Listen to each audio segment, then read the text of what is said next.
Today, we are going to talk about the material culture of the onges.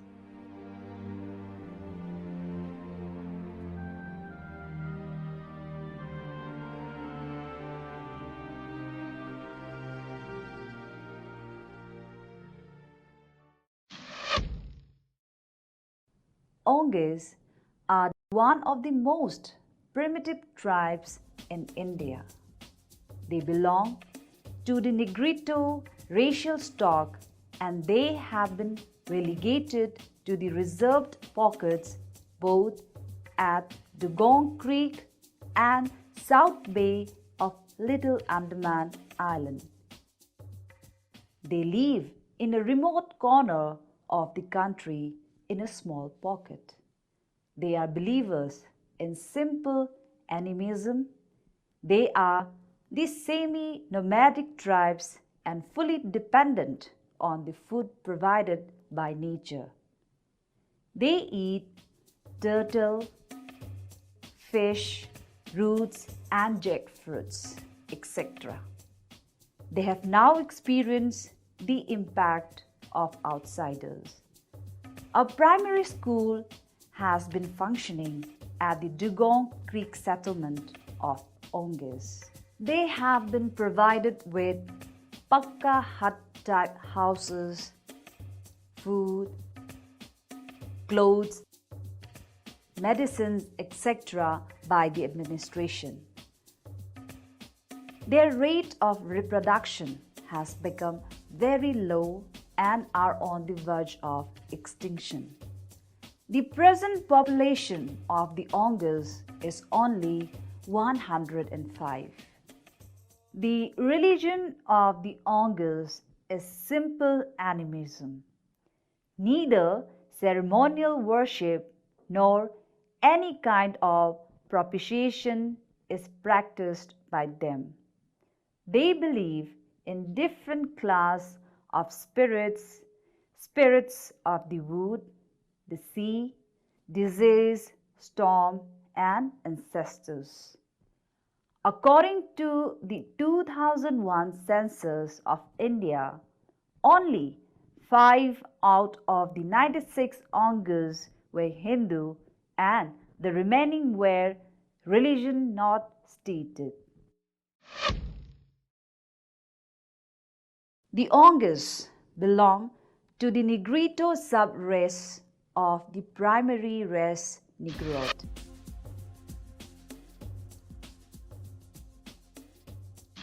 They exhibit the distinctive Negrito characters such as pygmy stature, which is less than 150 cm, and peppercorn type of hair. They have affinity with the Semangs and Sakas of Malaya, Actas of the Philippines, and Tapiros of New Guinea.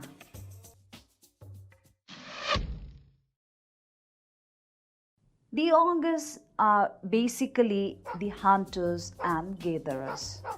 They exhibit the habit of fishing as the islands are covered with a large number of rivers and as the sea is near to the land.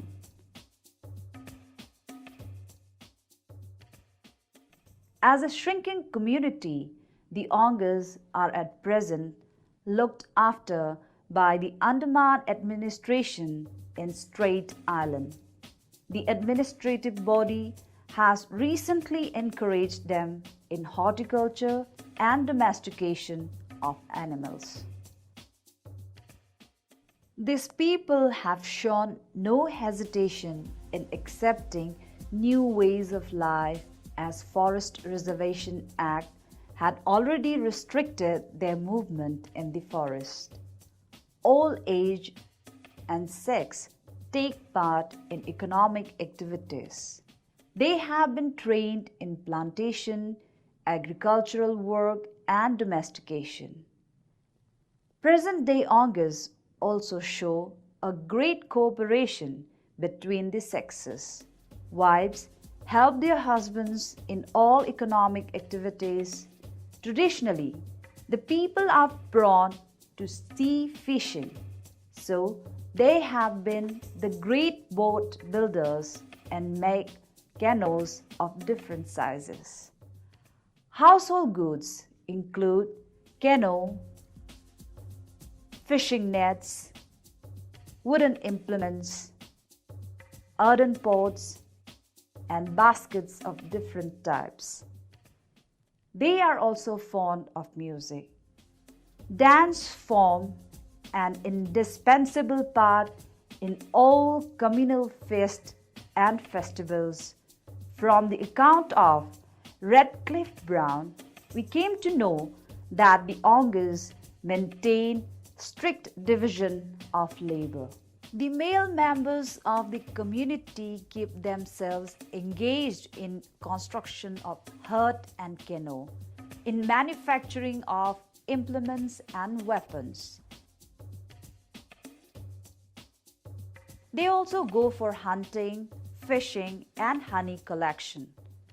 Women and children collect fruits, flowers, edible roots, leaves, and shrubs from the forest. Different kinds of ornaments were made by them, and they are expert in tattooing.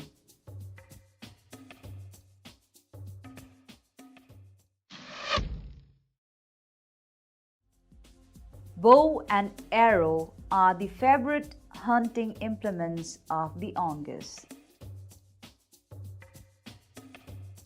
Nets are used to catch small fishes. The onges know the methods of poisoning or stupefying fish in pools and rivers.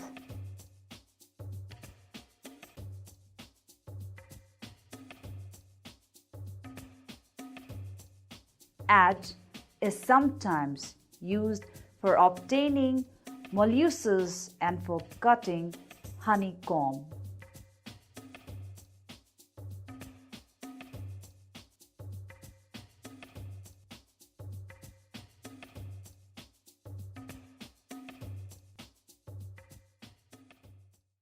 Use of string or thread is also very popular among the onges. From the account of Redcliffe Brown, we came to know that the people were expert made makers.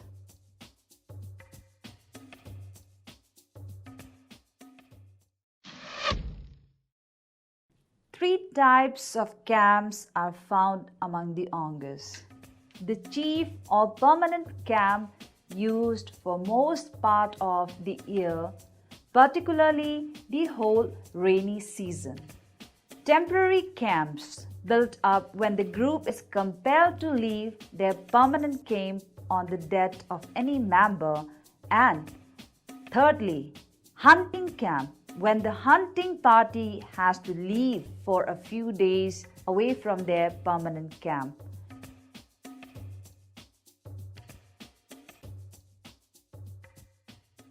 The permanent camps are communal huts. The shape is generally round or elliptical. The structure is built by trunks and branches of tree, thatched with palm leaves on can frames. The thatching extends up to the ground. Temporary camps are made in the form of a village. The huts are carelessly constructed and the thatching is done simply tying the leaves in bundles. The hunting camps are extremely temporary, which are used for a few days.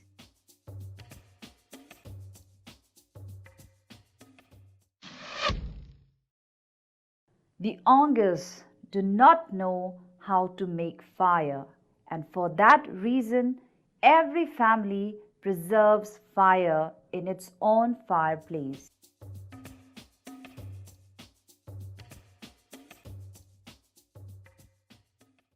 When a party moves for hunting or changing the camp, they always carry smoldering woods along with them.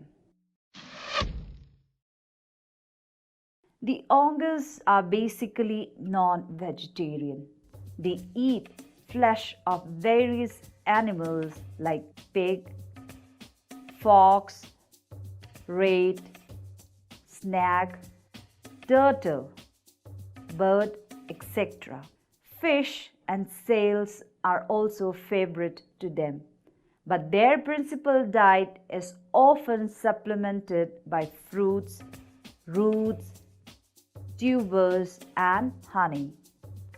Baking, frying, and boiling are the devices that they employ for processing the food items.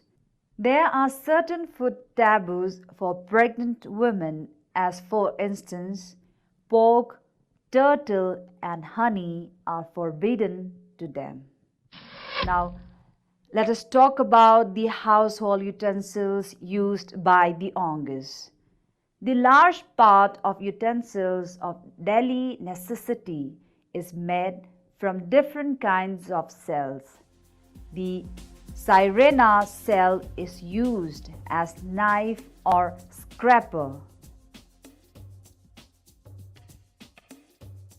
Large pinnace shell serves the purpose of a tray on dish, and the nautilus shell serves the purpose of a cup or drinking vessel.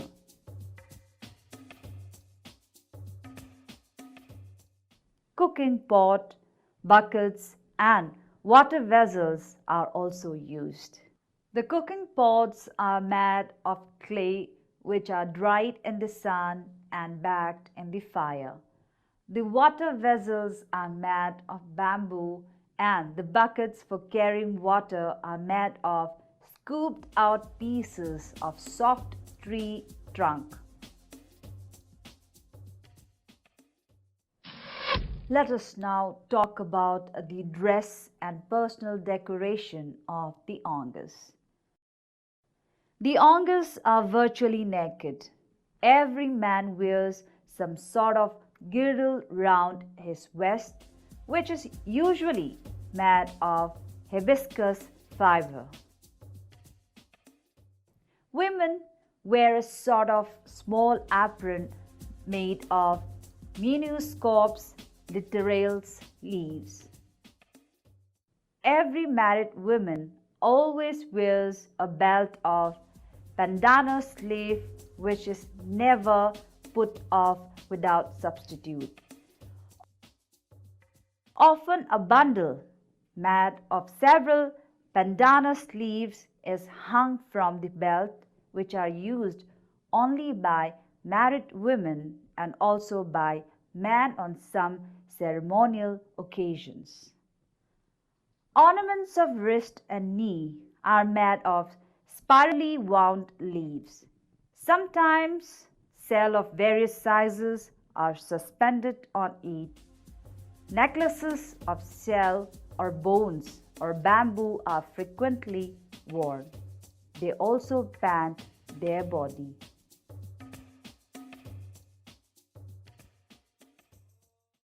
Now coming to transport, the forest dwellers have no system of transport and use some varieties of baskets to carry the cooking pots and other fragile objects. The baskets are made of different kinds of leaves, can, and bamboo strips. Canoe is a major means of transport in water.